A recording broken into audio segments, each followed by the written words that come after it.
balik lagi bareng Ica di bincang-bincang soal MRI dasar part 4. Dan aku harap ini adalah MRI dasar yang terakhir, karena selanjutnya kita bakalan bahas soal sequence dan sequence modifikasi. Jadi Ica mau ngelanjutin yang kemarin ya, mohon maaf. Jadi kemarin itu belum selesai, ternyata ada poin-poin yang belum Ica sebutin, karena mungkin aku udah capek nerjemahinnya kemarin itu. Jadi aku terjemahin ulang akhirnya poin-poin yang belum kubahas itu. Jadi sekarang itu kita bakalan bahas soal decay dan weighted.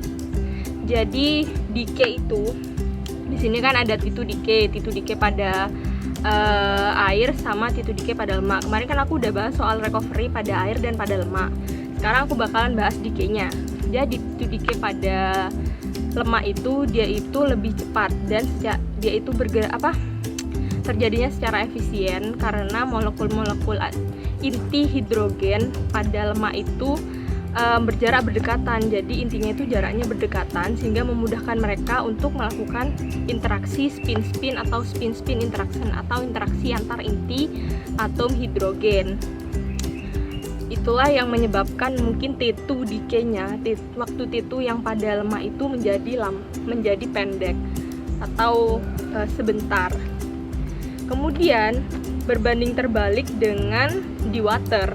T2 decay di water ini justru lebih lambat berjalannya, dia itu berjalannya tidak secara efisien, berkebalikan dengan lemak tadi. Karena T2 decay pada water ini disebabkan itu karena inti hidrogennya itu pada water dia malah berjaraknya jauh, jadi dia nggak berdekatan sehingga tidak memungkinkan adanya interaksi spin-spin atau spin-spin interaction, sehingga depassingnya atau perubahan fase pada T2 decay pada water ini berjalan secara lambat, sehingga menyebabkan juga magnetisasi transversalnya itu berkurang atau kehilangan magnetisasi transversalnya secara bertahap.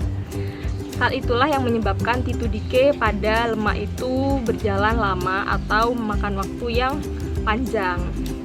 Oke, selanjutnya kita bahas soal weighting. Aku cepet ya biar videonya nggak lama, biar kalian juga nggak bosen liatnya. Oke, aku lanjutin. Kita bahas soal weighting ya. Weighting di sini itu atau pembobotan, katanya Pak Moha itu pembobotan. Jadi weighting di sini itu bertujuan untuk mempermudah membedakan antar kontras dari parameter-parameter yang sudah ditetapkan. Jadi parameter yang bakal diobservasi kontrasnya itu lebih gampang dibedain ketika kita melakukan weighting atau weighted atau pembobotan. Jadi gambaran kontrasnya itu semakin kelihatan dengan jelas perbedaannya ya. Oke, kita mulai dari T2 weighting. Pada gambaran T2 weighting itu, sebagian besar kontrasnya itu bergantung pada perbedaan pada waktu T1-nya ya, antara air dan lemak, termasuk seluruh jaringan dengan sinyalnya yang intermediate. Karena TR pada T2 weighting ini mengontrol seberapa jauh masing-masing vektor itu melakukan recovery atau pemulihan sebelum diberikannya pulsa RF yang selanjutnya. Pada slide berikutnya kan dikasih pulsa RF lagi tuh. Nah, untuk mendapatkan T1 weighted itu TR-nya itu harus pendek. Untuk tidak tujuannya apa sih TR-nya harus pendek? Biar proses recovery dari water dan lemaknya itu terjadi secara lambat. Jadi mereka itu nggak punya waktu yang cukup buat kembali ke bidang longitudinal atau sejajar dengan B0, medan magnet utama. Tapi jika TR-nya terlalu panjang, justru kebalikannya, mereka bakalan punya cukup waktu untuk kembali ke bidang utama dengan sepenuhnya. Jadi mereka tuh punya cukup waktu sepenuhnya buat balik ke B0 atau bidang utama atau ke arah longitudinal, sehingga tidak terjadi gambaran T2 weighted. Karena di sini itu dikatakan ketika hal itu terjadi, maka relaksasi pada T1-nya itu terjadi sempurna. Jadi T1-nya itu jadi sempurna malah. Makanya dikasih pembobotan tuh biar berat, biar T1-nya itu nggak sempurna guys. Jadi sebenarnya bisa dilogikakan weighted pembobotan, maksudnya pembobotan pada T1 biar T1-nya itu nggak kembali secara sempurna ke bidang longitudinal, sehingga terbentuklah gambaran T1 weighted, dimana pada T1 weighted itu fat dan waternya itu perbedaan waktu T1 mereka itu terlihat dengan jelas. Itulah tujuannya. Ketika waktunya kelihatan dengan jelas, otomatis kontrasnya bakalan kelihatan dengan jelas dan perbedaannya bakal signifikan kan. Selanjutnya aku bakalan bahas T2 weighting. Sama seperti penjelasanku yang sebelumnya, T2 weighting berarti pembobotan atau weighting yang diterapkan pada T2 atau T2 ya. Kalau kalian bingung T2, T2, tapi aku biasa ngomong T2. Oke, kalau T2 weighting ini sebagian kontrasnya itu bergantung pada perbedaan pada waktu T2-nya. Kalau T1 kan dia bergantung pada T1-nya. Berkebalikan dari T1 weighting, di T2 ini kontrasnya itu bergantung pada T2-nya antara lemak dan air atau seluruh jaringan yang sinyalnya intermediate. Jadi pada T2 weighting itu karena dia pembobotan pada T2, maka T2 decay-nya itu waktu TI-nya harus cukup panjang agar tidak memberikan waktu yang cukup kepada lemak dan water itu kembali melakukan peluruhan. Jadi perbedaan waktunya itu kelihatan dengan jelas. Jika TI-nya itu pendek, maka mereka memiliki cukup waktu untuk melakukan peluruhan, sehingga waktu T2-nya itu tidak terlihat dengan jelas. Jadi kayak dia superimpose. Jadi yang kita perlukan itu adalah ketika waktunya itu separate atau berbeda, dimana perbedaannya itu kelihatan. Itulah kenapa TI-nya harus panjang. Oke, selanjutnya kita bakalan bahas soal proton density. Jadi proton density weighted. Jadi sebelumnya kan aku udah bahas soal proton density itu sendiri dan proton density contrast. Sekarang aku bakalan bahas soal proton density weighted, dimana dia ini disinilah kalian bakalan mengenal istilah trade off dalam MRI, atau dimana trade off ini adalah metode yang digunakan untuk memaksimalkan suatu hal dan meminimalkan hal lain demi mendapatkan gambaran yang diperlukan.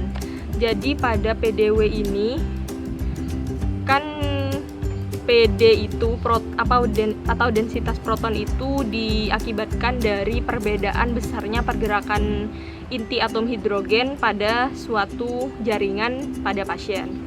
Hal tersebut tuh jadi faktor utama untuk terbentuknya kontras. Sehingga untuk mendominankan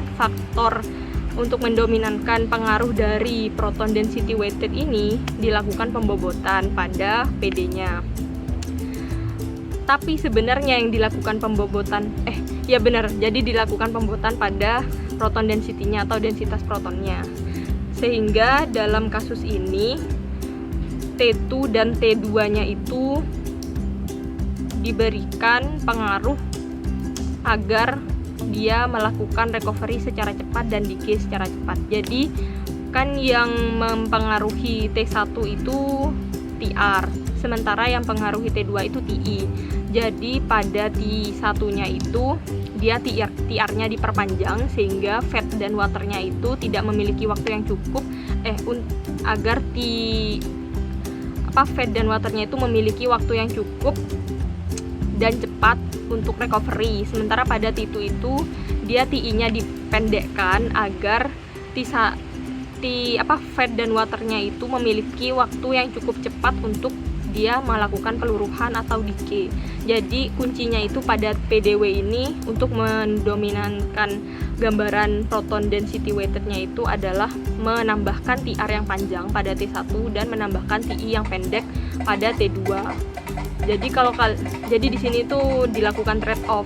Kalau kamu pengen mendapatkan proton density weighted, maka kamu juga harus meminimalkan efek yang lain. Selanjutnya kita bakalan bahas apa sih? T2 decay ini yang terakhir ya. Jadi T2 decay itu ini banyak banget materinya T2 decay. Jadi aku udah translatein khusus buat kalian biar kalian itu nggak bingung. Karena jujur aja dulu waktu dijelasin soal T2 star. Jadi T2 star decay dulu tuh waktu pas dijelasin T2 star decay aku tuh rada puyeng dan rada nggak paham banget. Karena emang dari awal mungkin nggak paham dengan apa yang diomongin dosen. Kita mulai ya, jadi aku sambil baca karena aku belum sempat buat bener-bener ngafalin dan memahami materinya. Sebenarnya kemarin aku udah lumayan paham, sekarang aku udah lupa karena kemarin habis sempro jadi rada susah sih. Oke, aku mulai. Jadi T2 star decay ini dia itu berbeda ya dengan T2 decay, karena T2 star decay ini adalah gabungan dari dua efek T2 decay itu sendiri sama depassing atau perubahan fase. Jadi ketika pulsa RF itu dimatikan, proses relaksasi dan decay itu kan terjadi secara bersamaan dengan secara cepat. Jadi T2 star decay ini adalah decay FID setelah eksidasi dari pulsa RF. Jadi dia itu terjadinya setelah pulsa RF. T2 star decay ini terjadi lebih cepat dari T2 decay. Mengapa? Karena T2 star decay ini adalah kombinasi dari dua efek tadi, T2 decay itu sendiri dan depassing atau perubahan fase yang disebabkan oleh inhomogenitas pada medan magnetnya. Inhomogenitas itu maksudnya medan magnetnya itu nggak homogen. Jadi di sini tuh jelasin inhomogenitas sendiri itu adalah area dalam medan magnet yang tidak sesuai dengan kekuatan medan magnet eksternal. Beberapa area memiliki kekuatan medan magnet yang lebih rendah daripada medan magnet yang utama. Jadi beberapa area tuh nggak sesuai dengan medan magnet utamanya. Jadi kayak nanti aku tunjukin gambarnya. Jadi kayak misal buletan gitu ya. Dari di sebelah sini tuh medan magnetnya tinggi, di sini medan magnetnya rendah. Jadi itu inhomogen gitu loh. Makanya di situ tuh terjadi T2 star decay. Sebagaimana persamaan Lamor, frekuensi Lamor itu dari sebuah inti sebanding dengan kekuatan medan magnet utama. Jika sebuah inti itu berada pada area inhomogen dengan kekuatan medan magnet kuat, maka frekuensi presisi dari inti itu meningkat atau sebanding atau speed up. Jadi speednya itu meningkat. Namun jika sebuah inti itu berada di area inhomogen dengan kekuatan medan magnetnya kecil, frekuensi presisi dari inti itu menurun atau slow down. Dia itu mengalami perlambatan. Diperlihatkan pada gambar nanti yang bakalan aku munculin di layar ya. Percepatan sama penurunan ini, acceleration dan deceleration ini sebagai akibat dari medan magnet yang nggak homogen tadi itu, dan perbedaan pada frekuensi presisi di beberapa jaringan. Karena depassingnya itu cepat dari spin dan menghasilkan FID yang ditunjukkan pada gambar nanti. Ini gambarnya sama sebenarnya. Jadi depassing atau perubahan fase ini sebagian besar bertanggung jawab pada T2 star decay. Sementara laju dari depassing atau perubahan fase ini akibat inhomogenitas atau perbedaan dari medan magnet ini merupakan suatu proses yang eksponensial. Jadi sama kayak apa sih kemarin T1 sama T2 recovery ya. Aku rada lupa, mungkin kalian bisa buka videoku yang part sebelumnya. Jadi itu ada suatu poin yang dia itu juga merupakan suatu proses yang eksponensial. Jadi intinya T2 star decay ini dia itu terjadi karena dia itu merupakan gabungan dari dua efek, T2 decay itu sendiri dan depassing yang terjadi karena inhomogenitas medan magnet. Dan dia itu merupakan suatu proses yang eksponensial. Oke, terima kasih. Aku rasa ini bakalan jadi MRI dasar yang part terakhir, karena selanjutnya aku bakalan bahas sequence. Dia itu masuknya MRI lanjut mungkin ya. Sebenarnya dia bahas MRI dasar juga, cuman aku kategorikan dia sebagai MRI lanjut aja. Bye, terus tonton videoku ya.